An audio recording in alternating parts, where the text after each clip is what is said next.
اور جناب ہمارے عالم دین بہت ہی شفیق، بہت ہی حلیم، بہت ہی ہنستے مسکراتے انداز میں بات کرنے والے ہمارے بہت ہی پیارے دوست مفتی اویس سعید صاحب. اویس بھائی آپ کو بہت بہت خوش آمدید. بہت شکریہ. الحمدللہ. آپ سنائیں بلال بھائی خیریت سے؟ 23 مارچ ہے جناب، قرارداد پاکستان کا دن، اور موضوع بھی ہے پاکستان اور ہماری. بڑا اچھا موضوع ہے کہ پاکستان اور صرف سیاستدانوں کی نہیں، پاکستان اور ہماری ذمہ داری.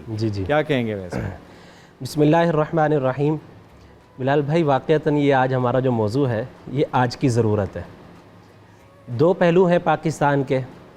ایک پاکستان 23 مارچ کی نسبت سے 1940 میں جو قرارداد منظور پیش کی گئی، وہ تو ہم سنتے رہتے ہیں، اور آپ کو پتہ ہے کہ پاکستان بنانے کے لیے جو ایک طویل سفر جد و جہد ہوئی ہے وہ بہت ہی جاں گداز ہے، روح فرسا ہے. وہ واقعات بڑی جد و جہد کے بعد یہ وہ مملکت خدا داد ہے کہ جو ان اصولوں پر، یا یوں کہیے کہ اس نظریے پر قائم ہوئی ہے جس نظریے پر رسول اللہ صلی اللہ علیہ وسلم نے مدینہ کی اسٹیٹ قائم کی تھی.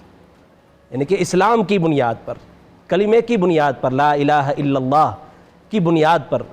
یہ دنیا میں روئے زمین پر مدینہ کے بعد پاکستان ایک وہ واحد مملکت خدا داد ہے جو اس نظریے پر قائم ہوا ہے. اس لیے پاکستان کی مشابہت کئی لحاظ سے مدینہ کے ساتھ بہت زیادہ ہے. مدینہ پاک سرزمین ہے اور پاکستان کا نام بھی پاک سرزمین ہے. مدینہ ہمارا ایمان کا مرکز ہے، دین کا مرکز ہے. پاکستان وہ اسلامی مملکت ہے جو اسلامی ہونے کے ساتھ ساتھ ایٹمی خزانے کا مرکز ہے. تو پاکستان کے اندر ہماری جان بستی ہے. پاکستان ہمارے دلوں میں بستا ہے. پاکستان کے لیے ہر طبقے کے لوگوں نے قربانیاں دی ہیں. بچے کیا، بوڑھے کیا، مرد کیا، خواتین کیا. کتنی طویل جو ہے نا قربانیاں ہیں. پاکستان کی جو زمین ہے، سرزمین پاکستان، یہ اسلام کے ساتھ ساتھ قربانیوں کا بھی ایک تاریخ رکھتی ہے، لازوال تاریخ ہے اس کی. لیکن اس کے ساتھ ساتھ جو ہمارا آج کا موضوع ہے، ہماری ذمہ داریاں 23 مارچ کی نسبت سے. بلال بھائی اس وقت جو پاکستان کے حالات ہیں، ہم تو اپنے بڑوں سے یہ سنتے آ رہے ہیں کہ جب سے پاکستان بنا ہے، ہم نے جب سے پاکستان میں آنکھ کھولی ہے یہی سنتے آ رہے ہیں کہ بھائی امید رکھو کہ انشاءاللہ آنے والی جو دور حکومت ہے اس میں پاکستان کا جو مستقبل بہت تابناک ہوگا، بہت روشن ہوگا. لیکن یہ امید ہی لگا کر بیٹھے. میرے والد صاحب فرماتے ہیں کہ بھئی اب ہم بوڑھے ہو گئے اور یہ امید لگا کر بیٹھے. سینوں میں یہ جو ہے نا ایک تمنا ہی جو ہے نا رہ گئی ہے. لیکن ہماری ذمہ داریاں ایسا نہیں ہے کہ ہم مایوس ہو جائیں، ہے نا. اگر ہم ذمہ داریوں کی بات کریں نا تو یہ اوپر سے لے کر نیچے تک ہر فرد واحد کی ذمہ داری بنتی ہے. ایسا نہیں ہے کہ کسی ایک خاص، یا یوں سمجھے کہ یہ ساری ذمہ داریاں ایوانوں کی حد تک ہیں، حکمرانوں کی حد تک ہیں. نہیں، اس سے کہیں زیادہ ذمہ داریاں عوام کی بھی ہیں، ہماری بھی ہیں جی، ہر طبقے کی ہیں. چاہے وہ کسی بھی شعبے میں ہو، پرائیویٹ ہو، نجی ہو، گورنمنٹ شعبے میں ہو، ایجوکیشن کے شعبے میں ہو، سائنس کے شعبے میں ہو، ٹریڈنگ کے شعبے میں ہو، ہے نا. ہر شعبے میں یہ ہماری ذمہ داری ہیں. پاکستان کی ذمہ داریوں میں ہمارا ملک کیسے بہتری کی طرف جائے، اس کے لیے کچھ بنیادی اصول ہیں جن اصولوں کا ذکر کتاب اللہ میں بھی ہے، ہمارے دین اسلام کے اندر بھی ہے، اور ان اصولوں کا ذکر بین الاقوامی جو لا ہیں ان کے اندر بھی ہے کہ کوئی قوم، کوئی ملک تب تک ترقی نہیں کر سکتا جب تک سب سے پہلے اول نمبر پر اس کے اندر عدل و انصاف نہ ہو. بے شک یہ ہمارا پہلا اصول ہے ترقی کرنے کا. آپ نے بات کی ہے بنیادی اصول جو ہے کسی بھی قوم کے لیے وہ عدل و انصاف ہے. اور محمد اقبال صاحب لائن پر ہیں، وہ بھی ہم سے بات کرنا چاہتے ہیں. جی السلام علیکم. وعلیکم السلام. کیا حال ہے بلال بھائی؟ بالکل ٹھیک ٹھاک. آپ کیسے ہیں؟ خیریت سے ہیں؟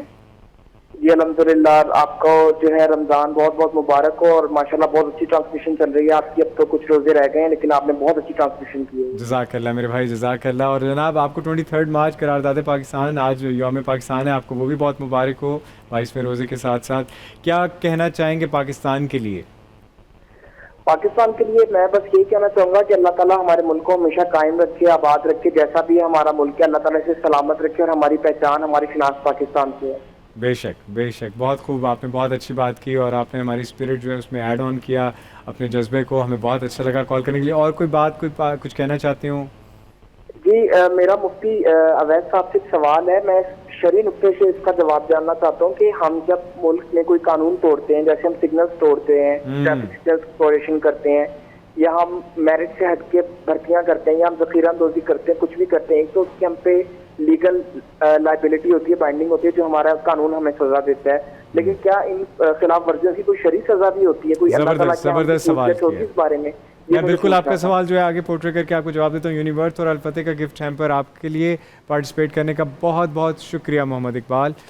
انہوں نے کہا کہ جناب یہ جو زرا روزی کرتے ہیں, اس کے بعد ٹریفک سگنل توڑتے ہیں, دودھ میں ملاوٹ کرتے ہیں, اس طرح کے جتنے بھی کام ہیں حکومتی سطح پہ تو ہم ان کے بارے میں کہتے ہیں کہ ان کے لیے سزا بھی ہے, کرمنل ایکٹیویٹی ہے, اس میں آتا ہے, لیکن شرعی طور پر یعنی اسلامی تعلیمات کے مطابق ان لوگوں کے لیے کیا سزا ہونی چاہیے اور کیا؟ بہت اچھا سوال کیا انہوں نے بلال بھائی. اس کا جواب تو ایک تو قرآن مجید کی آیت میں ہے. اللہ تعالیٰ نے قرآن مجید میں ارشاد فرمایا یا ایھا الذین آمنوا اطیعوا اللہ و اطیعوا الرسول و اولی الامر منکم. اے ایمان والو تم اللہ کی اطاعت کرو اور رسول کی اطاعت کرو اور و اولی الامر کی اطاعت کرو. اولی الامر یعنی کہ جو ذمہ دار ہوتے ہیں امت مسلمہ کے, جو قائدین ہوتے ہیں, جو ایسے شعبے ہوتے ہیں جو پوری امت کے لیے اصول اور ضوابط بناتے ہیں, ان کی اطاعت کرنا اسلام میں فرض ہے, ضروری ہے, کیونکہ وہ جائز ہیں.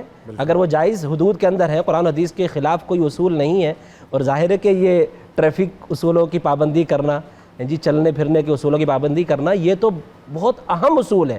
اس پر تو گورنمنٹ نے بھی پابندی لگائی ہوئی ہے اور ہمیں اس کا خیال کرنا چاہیے, اور اس پر جو بھی گورنمنٹ کی سزا ہے وہ بالکل ٹھیک ہے, قرآن و حدیث کی روشنی میں وہ ٹھیک ہے, کوئی اس میں غیر شرعی سزا نہیں ہے, کیونکہ وہ جان کا مسئلہ ہے. بالکل ایسے نا اس کا اگر ہم جو ہے نا وہ اصولوں کو فالو نہ کریں تو ساری انسانیت خطرے میں پڑ جائے گی. کسی بھی ملک کا, کسی بھی معاشرے کا اگر آپ نے دیکھنا ہے کہ یہاں کے لوگوں کا مائنڈ سیٹ کیا ہے, تو آپ ٹریفک میں دیکھ لیں کہ ان کا مزاج کیا ہے. جی تو اب ہم ہر بات پہ حکومت کو بلیم کرتے ہیں, حکومت نے یہ کیا, حکومت نے وہ کیا. جو ہم انڈیویجولی جو کچھ کرتے ہیں اس کا کون جواب دے؟ اس کا ہم نے کبھی اپنے آپ سے سوال کیا؟